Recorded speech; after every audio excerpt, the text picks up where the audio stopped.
A little more on the legal issues surrounding President Trump's travel ban. Let's bring in our panel of Supreme Court experts. Elizabeth Wydra, president of the Constitutional Accountability Center, and Carrie Seravino, chief counsel and policy director at the Judicial Crisis Network. Understanding, ladies, this perhaps might be a little bit out of your sphere of expertise, but given the protests right now and everything that's going on, we want you to weigh in. Elizabeth, it's interesting that so many Democrats I hear keep saying it's immoral, it's immoral, it's immoral, and you hear a few say it's illegal. But if you look back, it seems as though the President of the United States has extraordinarily broad discretion to do what he wants when it comes to immigration, especially as it relates to non-U.S. citizens.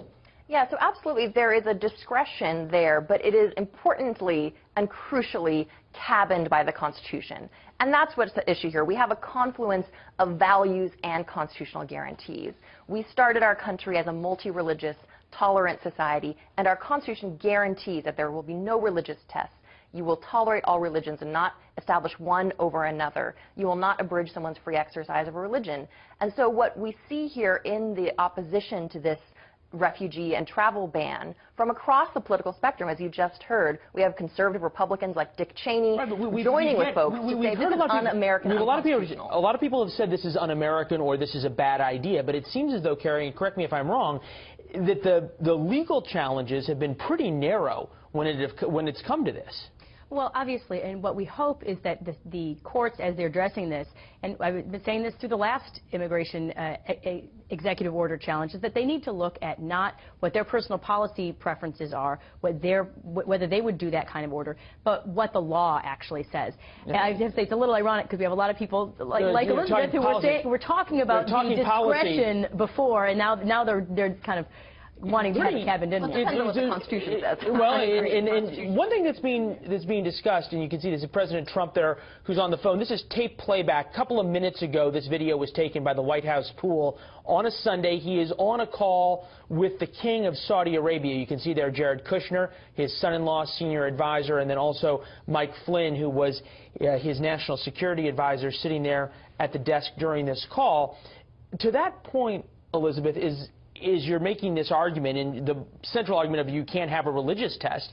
One of the countries that was not banned was Saudi Arabia, one of the largest Muslim countries. How do you make the argument that you're having a religious test when you have this kind of relationship with Saudi Arabia?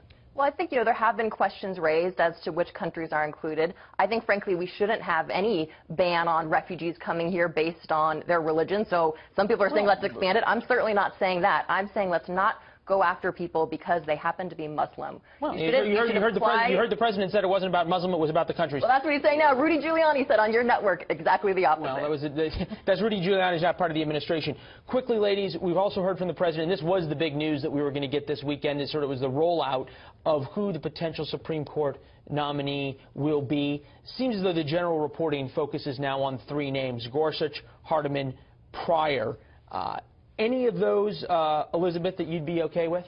I think whoever the nominee is, the burden is on him or her to show that they don't share some of the extreme authoritarian views of the president who's nominating them, and that they will stand up to be a check, whether it's within this context that we're seeing of discrimination against people who might not look like you or pray like you, or whether there'll be a check on important institutional corruption concerns. Isn't that sort of part of the challenge, Carrie? Because if you read about somebody like Pryor, who is so incredibly dogmatic and you'd say hard right on an issue of abortion, but then you read about some of his other views and there's people who say, oh no, he's too far to the left on other stuff.